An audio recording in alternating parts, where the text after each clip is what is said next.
रही है। भारत सरकार की जिम्मेदारी नहीं है। मान्यवर, मैं आज बताना चाहता हूँ, घुसपैठ हो रही है भारत बांग्लादेश की सीमा से।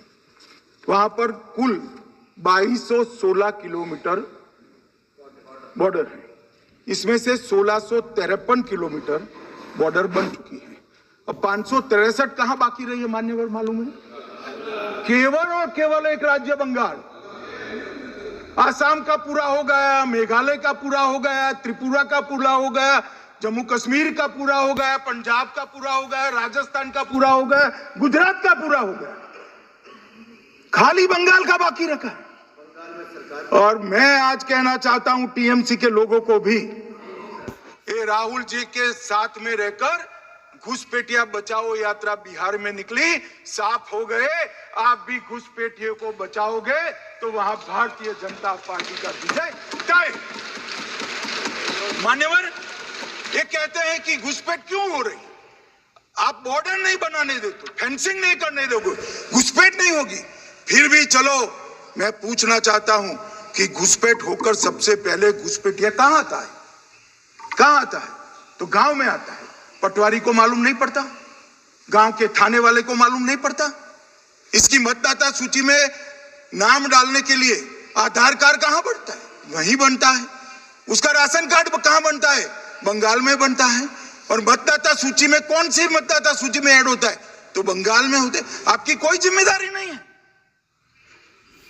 मान्यवर, ये देश के भविष्य और सुरक्षा के साथ खिलवाड़ कर रहे। कभी कभार चुनाव तो जीत जाओगे घुसपैठियों के आधार पर, परंतु इस देश की सुरक्षा को आप ताक पर रखो। मैं आज कहना चाहता हूं मान्यवर, बिहार की जनता ने एक बहुत महान फैसला किया है घुसपैठिया बचाओ यात्रा के खिलाफ जनादेश दिया। और बंगाल भी ये करने जा रहा है मान्यवर, आने वाले दिनों में करेंगे, उनको मालूम नहीं। मान्यवर, मैं कल राहुल गांधी जी ने एक विषय कहा था कि सारी संवैधानिक संस्थाएं आपने करप्ट कर दी। मैंने पूरा बताया कि चुनाव आयोग की नियुक्ति के पहले क्या नियम थे। उन्होंने कहा कि महत्वपूर्ण पद पर आरएसएस की विचारधारा के लोग रख दिए जाते हैं। तो इसमें क्या आपत्ति है भाई?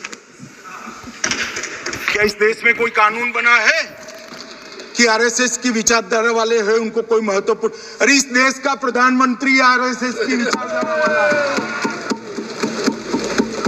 इस देश का गृह मंत्री आरएसएस की विचारधारा वाला है। और जनादेश से बनकर आए, आपकी कृपा से बनकर नहीं आए मान्यवर। मगर उन्होंने क्या किया था वो मैं फिर बताना चाहता हूं। 1969 में इस देश का राष्ट्रपति का चुनाव हुआ। 1969 में इंदिरा जी अपनी पार्टी के अंदर ही संघर्ष करती थी। पार्लियामेंट्री बोर्ड ने राष्ट्रपति के चुनाव के प्रतिनिधि के रूप में कांग्रेस पार्टी का अधिकृत उम्मीदवार बनाया श्री संजीव रेड्डी को। और इंदिरा जी ने प्रधानमंत्री रहते हुए अपने पार्टी के मैंडेट को ही डिफाई कर कहा कि राष्ट्रपति का चुनाव में वोटिंग अंतर आत्मा की आवाज से करनी चाहिए। और उन्होंने श्री वीवी गिरी को प्रत्याशी बनाया मान्यवर। और फिर हुआ क्या? अल्पमत में थी वो। संजीव रेड्डी जी के वोट ज्यादा थे। जीतने के लिए उन्होंने कम्युनिस्टों से समाधान किया और इस देश की सारे संस्थान पर, शिक्षा संस्थान पर, महत्वपूर्ण संवैधानिक पद पर कम्युनिस्टों को बिठाने का काम इंदिरा गांधी जी ने। और वहीं से इस देश के विमर्श को बदलने का काम किया है, वहीं से किया है। वामपंथी विचारधारा इस देश के प्रकृति को, इस देश के स्वभाव को, इस देश की जनता को स्वीकार्य नहीं है। और इसीलिए वामपंथी लुप्त हो गए मान्यवर। उन्होंने इस देश के युवा धन को वामपंथी विचारधारा पर डाइवर्ट करने का काम किया है, जो 2014 से फिर से नरेंद्र मोदी जी ने इसको एक अच्छी तरीके से, लोकतांत्रिक तरीके से परिष्कृत करने का काम कर रहे हैं मान्यवर। और ये कह रहे हैं कि आरएसएस के विचारधारा वालों को रखते हैं। कोई ऐसा कानून नहीं है मान्यवर कि आरएसएस की विचारधारा वाला व्यक्ति कोई। आरएसएस की विचारधारा क्या? देश के लिए मरना ही आरएसएस की विचारधारा।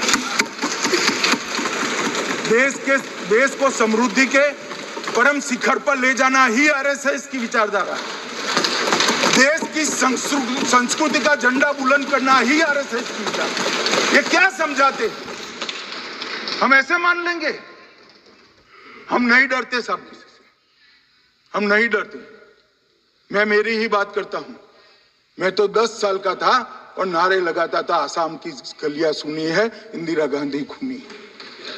हम तो वहां से लड़ते लड़ते आए हैं, हम नहीं डरते मान्यवर। और मान्यवर, इन्होंने कहा